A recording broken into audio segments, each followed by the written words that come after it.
आदित्य माथुर जी, राधे राधे महाराज जी, आपके चरणों में कोटि कोटि प्रणाम। महाराज जी, मेरा प्रश्न यह है कि जैसे आप बताते हैं कि नाम जप से ही सब हो जाएगा, परंतु नाम जप में हमारी रुचि कैसे उत्पन्न हो, ये कैसे हो पाएगा कि हृदय से नाम भजन न होए संग बिनु, भजन बिना नहीं प्रेम, छिनहु भजन न छाड़िए, धरिए या ध्रुनेम। यदि भजनानंदी संत महात्माओं का संग हो, सत्संग हो, तो हमें रोज उसकी महिमा सुनने को मिले। हमें तो अगर रोज आप यहाँ नहीं आ सकते तो मोबाइल से तो सुन ही सकते हैं ना, तो हमारे अंदर रुचि पैदा होगी। जो हम सुनते हैं वही मनन होता है। जो हमारी महत्व बुद्धि नाम में हो जाए, जैसे हम रास्ते में जा रहे हैं और 5 रुपया पड़ा है, केवल 5 रुपया, हमारी महत्व बुद्धि तो पैर रुक जाएंगे कि नहीं रुक जाए, मन रुक जाएगा कि नहीं रुक जाएगा। अच्छा, आप लांग के चले जाओ तो मन बार बार चिंतन करेगा कि नहीं करेगा, 5 रुपये का करेगा। और कहीं 500 का पड़ा है तो झुक के उठाने की इच्छा आ जाएगी। तो रुपये में महत्व बुद्धि है तो देखो हमारा मन उसमें लग गया। अगर हमारी मन की वृत्ति धन रूप मानकर भगवान के नाम में लग जाए कि परम धन राधा नाम आधार, भगवान के नाम के बड़ा बल कोई नहीं, भगवान के नाम से बड़ा कोई ज्ञान नहीं, भगवान के नाम से बड़ी कोई संपत्ति नहीं, भगवान के नाम से बढ़कर कोई साधना नहीं, भगवान के नाम से बढ़कर कोई पुण्य नहीं, भगवान के नाम से बढ़कर के कुछ नहीं। भगवान भी दूसरे नंबर पर है, पहले भगवान का नाम है। भगवान से बड़ा भगवान का नाम है। भगवान ने तो अवतार के समय कुछ को ही तारा, नाम ने तो करोड़ों को तारा, असंख्यों को तारा, और तारते रहेगा और तार रहा है। इसलिए हम जब सत्संग सुनते हैं और नाम की महिमा सुनते हैं तब हमारी नाम में रुचि बढ़ती है। इसीलिए प्रथम भगति संतन कर संगा, पहली भक्ति है संतों का संग करें और शास्त्रों का स्वाध्याय करें।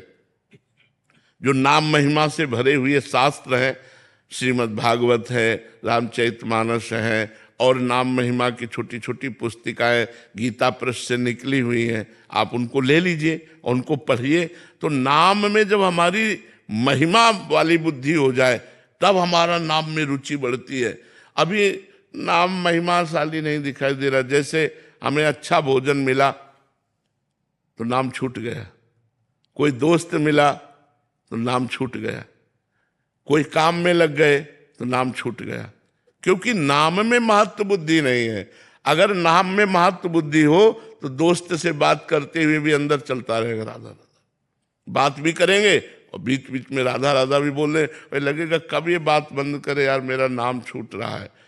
जब नाम का महत्व तब समझा जाए जब त्रिभुवन की राज्य लक्ष्मी देने पर, त्रिभुवन की, भारत के अकेले नहीं, अमेरिका के अकेले नहीं, त्रिभुवन की, ब्रह्मलोक तक का वैभव दिया जाए और कहा जाए आधे पल के लिए नाम छोड़ दो, और नाम ना छोड़े, तब समझो कि वो महाभागवत नाम के महत्व को जान गए।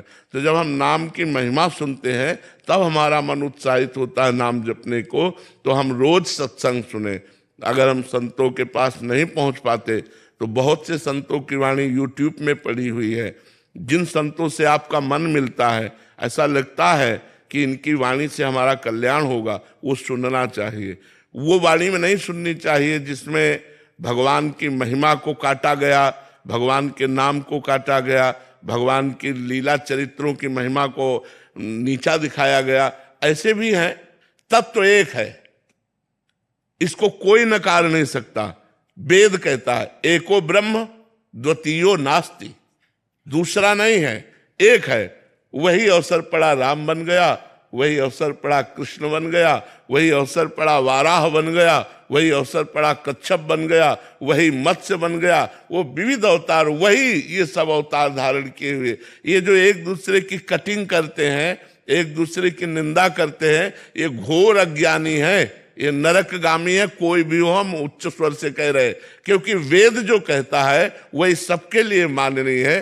परमात्मा एक है, उसके रूप अनेक हैं।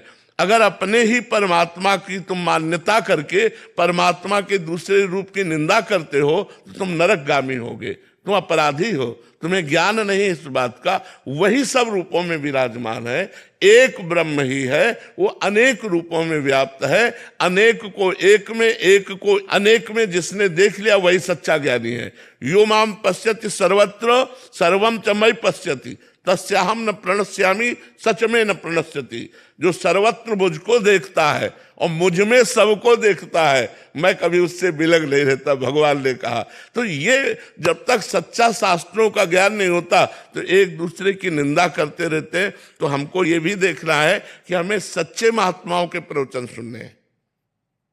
सच्चे महात्माओं का लक्षण, जिनको धन की चाह नहीं है, जिनको मान की चाह नहीं है, जिनको स्त्री का आकर्षण नहीं है, जो एकमात्र भगवान में स्थित है, उनकी वाणी सुननी चाहिए। जो धन के लिए, मान के लिए, भोगों के लिए, तो वो तो जागतिक ही है, केवल भगवान की आड़ में अपनी वासनाओं का पोषण कर रहा है। वो किसी भी वेश में हो, कोई भी हो, इससे कोई मतलब नहीं।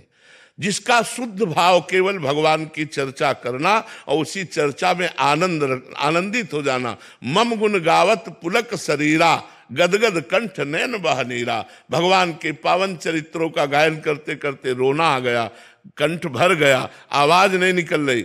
यही है महापुरुषों का लक्षण, यही भगवान के निज जनों का लक्षण।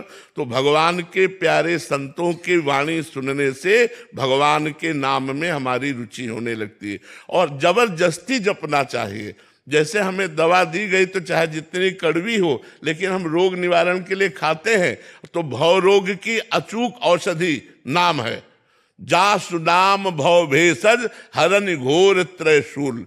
जिनका नाम दैहिक दैविक भौतिक तीनों तापों को मिटाकर आवागमन के चक्र से हमें उबार लेता है, वो भगवान का नाम भव रोग की अचूक औषधि है। जासु नाम भव भेषज, भेषज माने औषधि, भव माने संसार के आवागमन चक्र से मुक्त करने की औषधि है भगवान का नाम। खूब नाम जप करो, बार बार सत्संग सुनो, तो हमारी नाम में रुचि हो जाएगी।